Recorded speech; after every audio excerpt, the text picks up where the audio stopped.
Hi, good afternoon or good morning if you're in the United States. Thank you for joining us. I'm joined by Filipe Eusébio, one of the senior partners at Anabruno Associates in Lisbon. I've got a little bit of Americana behind me with the gumball machine because this webinar is directed more at US nationals and the particular advantages that there may be for US nationals with the Golden Visa. I certainly know from New Frontiers' perspective, we invest in good quality early stage solar projects in Portugal, and we have seen a lot of US investors into the fund over the last 6 months, which has been fantastic. Now, Filipe, you have a bigger picture level because we obviously see the ultimate investors that invest into the fund as part of their Golden Visa journey, but you're dealing with the whole Golden Visa picture of clients. Yeah. Why do you think at this point in time there are so many US nationals considering Portugal and its Golden Visa for their future, for their second residency, so to speak? So that's a very interesting question because I've asked myself that question and asked that question to my American clients. So normally the answers vary a little bit, not that much, but I can tell you first and foremost, whenever there's an election in the US, we have American clients coming in. So and that's maybe a motivation. So the political division, the strategy of having a way into Europe through the residency card. And I think on top of that all, because the American passport is a powerful passport, but on top of everything, more and more clients look at the additional passports as an asset. It's something that you hold and you can transmit to your children. And we live, as you know, David, in a very troubled world where everything changes overnight. So the ability of having this document that allows you to jump on a plane, the Portuguese passport allows you freedom of travel to 189 countries in the world. So you jump on a plane and suddenly you're somewhere else out of trouble. It's a big motivator, not immediately for American clients, of course, but you can never guess what the future holds and what's the situation of your country in the future. That happens with me in Portugal or with anyone all over the world. And I think that the traction of an additional passport, something you add as a document, as your own personal documentation, with the ability, specifically on the Portuguese one, to transmit it to your children and your children to your grandchildren. It's something that it's maintained inside the family. It's a big motivation. But focusing specifically on American clients, again, elections, it's normally means and both sides, business. we're talking Democrats and Republicans. Everybody considers it during election time. Absolutely, yeah, both sides, and for us, election normally means a lot of contacts from American clients wanting to understand the program, know how to get it, do the investment, start procedures. Americans are normally very well educated in financial products, so the fund investment is something that they really relate to. Of course, nowadays we don't have the real estate investment anymore, but even when we had.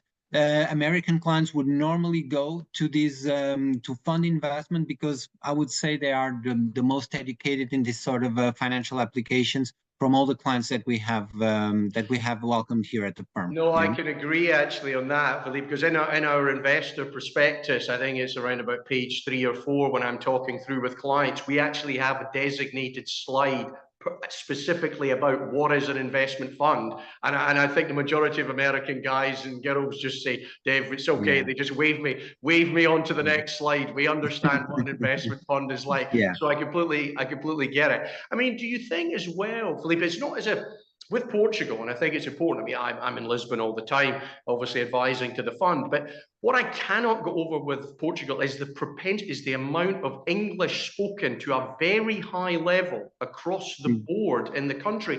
Tell me a little bit about the background of the education system in terms of teaching of English, because taxi drivers even are speaking fluent English to me when I'm coming into the airport. So I wouldn't say that that it's something. Of course, we start learning English very very young, but then we are very much exposed to the language over the years, and we.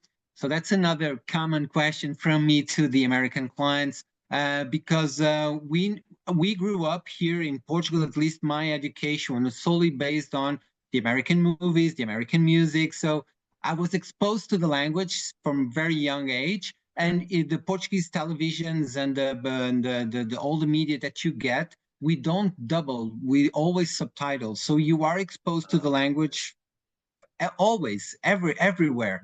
And I think we get the hang of the language starting from there. I have myself two boys, a 13-year-old and a 10-year-old. They are not fluent, but way ahead of where I was when I was their age in the English education. I think particularly because of that, it's the constant exposition to the English language. On top of it, then Lisbon, particularly, I come from a very small town in Portugal that's not as exposed as to the melting pot that we have of cultures and origins here in Lisbon. But Lisbon became a very friendly, easygoing environment for those who relocate or travel here, etc. And you saw that, you can see the transformation in the society itself, which didn't divide it, actually quite the opposite. So you don't have like this is the American society, or this is the British society, or we don't create ghettos inside the city or inside the country. And it's interesting to see so many different communities mingling and melting with each other. It's really really I think something unique about Portugal. Yeah, you're right. It is very safe. I mean, I think the point, I think what I was getting at as well, Philippe, which you've answered very well, is the fact that if you're an American national, a US national looking at Portugal, ultimately, if you do decide, some people purely go for the Golden Visa to access the Schengen. So they want to have that EU ability to take the Portugal Golden Visa, but maybe retire to Spain or educate the kids in France. And I want to pick your brains a little bit about the generational thing in a second. But ultimately, if US nationals decide to relocate to Portugal, they're moving to a very welcoming, safe, Western country that 90% of people speak very good English. So this is not going to the back of beyond for a second passport, second residency. Yeah, absolutely. And so I have a lot of American clients, and the relocating effectively through the Golden Visa. They now live in Portugal, and of course they still go to the US. They normally divide the year in two, spending half the year here and half the year in the United States. And the ability the Golden Visa gives them, then even when they're here. I'll share a quick story with you because it's a really nice story. So a very dear client of mine coming out of Napa is now living here. He just drove in the summer for 3 months. He said, I'm gonna discover Europe. So we rented a car in Lisbon, traveled to Spain, then to France, then to Italy, then did a tour in Central Europe, then came back. He was really excited about the possibility and what he did. So for him was discovering a new world. Now, as he's here, he said, "No, my next thing is now discovering Asia because it was always too far away. So maybe I'll go to Dubai." And so there's another angle into the relocation in itself, which is he's reached he's 60 years old. He wants to discover other parts of the world. So Portugal is for him nowadays a hub also for him to have new experiences in other countries, etc. And it's great because it's a different angle out of the immigration process per se. Yeah. So just touch on the generational advantages, Philippe. So with a €500,000 investment for one main applicant, who else can you bring along with you on the Golden Visa journey? So inside the Golden Visa application, you can reunite immediate family members, meaning your spouse and your children, as long as they're still dependent. I'll expand on the dependency status in a bit.